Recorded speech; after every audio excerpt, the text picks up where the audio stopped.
Hello बच्चों, प्रश्न दिया गया है आवेशित कण के अपवाह वेग तथा विद्युत धारा घनत्व में क्या संबंध है। हम लोग को यहाँ पे बतलाना है। तो हम लोग यहाँ पे इस प्रश्न का उत्तर देंगे, लेकिन उससे पहले हम लोग मुख्य अवधारणा देखेंगे जिसके आधार पे प्रश्न का उत्तर देंगे। तो मुख्य अवधारणा के अंतर्गत हम लोग यहाँ पे अध्ययन करेंगे कि अपवाह वेग क्या होता है और धारा घनत्व क्या होता है। तो सबसे पहले हम लोग यहाँ पे अपवाह वेग यानी कि जो अनुगमन वेग होता है आवेशित कण के लिए, ठीक है, इसका अध्ययन करेंगे और इसे हम लोग बी डी के रूप में प्रदर्शित करते हैं।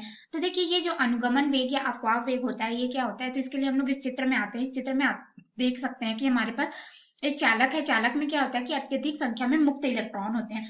तो जब ये मुक्त इलेक्ट्रॉन विद्युत क्षेत्र के प्रभाव में एक नियत औसत वेग से गति करते हैं तो उसे ही अनुगमन वेग कहते हैं। तो इसको कैसे समझ सकते हैं, हम लोग यहाँ पे एक बैटरी से जोड़ देते हैं इस चालक को। तो बैटरी का ये हमारा हो जाएगा, यहाँ पे हम लोग बैटरी का इसे ऋण सिरा ले लेते हैं और ये हमारे पास हो जाएगा धन सिरा, ठीक है। तो यहाँ पे एक विद्युत क्षेत्र जो है स्थापित हो जाएगा। अब ये विद्युत क्षेत्र ई जो है स्थापित हो जाएगा तो इलेक्ट्रॉन क्या होता है, धन आयन से यानी कि जो बैटरी का ऋण सिरा है इससे प्रतिकर्षित होकर के धन सिरे की ओर चलना प्रारंभ करेगा और ये एक नियत औसत वेग से गति करेगा। तो जब ये गति कर रहा है तो ये जिस वेग से गति कर रहा है इसे हम लोग वी डी के रूप में दर्शाते हैं और इसे ही हम लोग अनुगमन वेग कहते हैं। तो अपवाह वेग या अनुगमन वेग क्या हो जाता है, हमारे पास विद्युत क्षेत्र ई के प्रभाव में जो मुक्त इलेक्ट्रॉन होता है इसकी जो हमारे पास एक गति होगी, ठीक है। और ये गति किस तरह से हो जाएगी, नियत औसत वेग या फिर नियत औसत वेग से ये गति करेगा। तो यह जो नियत औसत वेग मिलेगा यही क्या हो जाएगा, अनुगमन वेग होगा, वीडी। और याद रखिएगा कि यह विद्युत क्षेत्र के प्रभाव में होता है जिसके वजह से विद्युत धारा प्रवाहित होती है। तो हमने यहाँ पे अपवाह वेग देखा। अब हम लोग यहाँ पे देखेंगे कि विद्युत धारा या फिर जो धारा घनत्व होता है ये क्या होता है। तो धारा घनत्व जो होता है इसे ही हम लोग विद्युत धारा घनत्व कहते हैं। इसे जे के रूप में प्रदर्शित किया जाता है।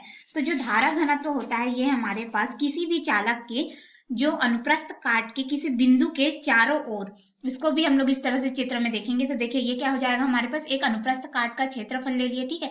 इस अनुप्रस्थ काट के क्षेत्रफल को ए से प्रदर्शित कर दे। अब यहाँ पे ए से प्रदर्शित कर दिया तो किसी चालक के अनुप्रस्थ काट के किसी बिंदु पर, और मान लेते हैं कि इस बिंदु पर जिसे हमने पी नाम दे दिया है, चारों ओर प्रति एकांक अनुप्रस्थ परिच्छेद से प्रति सेकंड प्रवाहित होने वाली जो धारा होगी, ठीक है। अब यहाँ पे इलेक्ट्रॉन प्रवाहित हो रहे हैं तो यहाँ पे विद्युत धारा भी तो हमें मिलेगी, ठीक है। तो विद्युत धारा आई जो है इस बिंदु P से प्रति एकांक अनुप्रस्थ काट से प्रति एकांक समय में या फिर प्रति सेकंड प्रवाहित होने वाली धारा को हम लोग विद्युत धारा घनत्व कहते हैं और इसे हम लोग जे से प्रदर्शित करते हैं।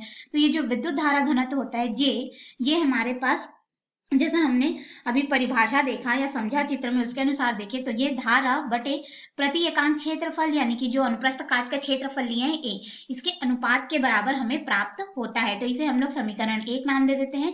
और देखिए हमारे पास यहाँ पे धारा घनत्व तो हम लोगों ने देखा और साथ ही साथ अपवाह वेग क्या है इसको भी हमने देखा। अब इन दोनों के आधार पे हम लोग अपने मुख्य प्रश्न में आएंगे जिसमें आवेशित कण के अपवाह वेग तथा विद्युत धारा घनत्व में हमें संबंध को दर्शाना है, ठीक है। तो हम लोग मुख्य अवधारणा के आधार से इस प्रश्न का उत्तर देंगे। तो देखिए हम लोग यहाँ पे सबसे पहले धारा घनत्व तो देख चुके हैं, तो धारा का हम लोग अनुगमन वेग के साथ संबंध देख लेते हैं। तो विद्युत धारा आई बराबर हमारे पास यहाँ पे हो जाता है एन इलेक्ट्रॉन जो है जो प्रवाहित होंगे, इलेक्ट्रॉनों की संख्या, इलेक्ट्रॉनों का घनत्व जो कि अनुप्रस्थ काट के क्षेत्रफल से प्रवाहित होगा। ई जो है इलेक्ट्रॉनिक आवेश हो जाएगा क्योंकि हमें आवेशित कण के लिए बोला गया है। और यह हो जाएगा अनुप्रस्थ काट का क्षेत्रफल और हमें फिर यहाँ पे मिलेगा अनुगमन वेग वीडी।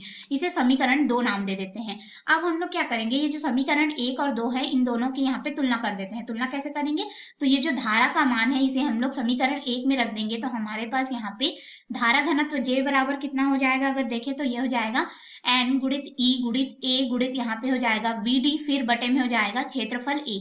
तो ये दोनों क्षेत्रफल तो हमें एक चालक के लिए मिल रहा है तो ये क्या हो जाएगा, आपस में कट जाएंगे और हमारे पास फिर धारा घनत्व जे बराबर कितना हो जाएगा, एन गुणित ई गुणित यहाँ पे हो जाएगा अनुगमन वेग वी डी।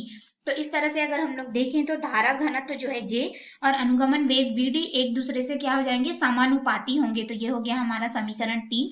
और इस तरह से हमने यहाँ पे संबंध देखा धारा घनत्व जे में और अनुगमन वेग जो है वी डी इसमें। आशा है आपको इस प्रश्न का हल समझ में आया होगा। धन्यवाद।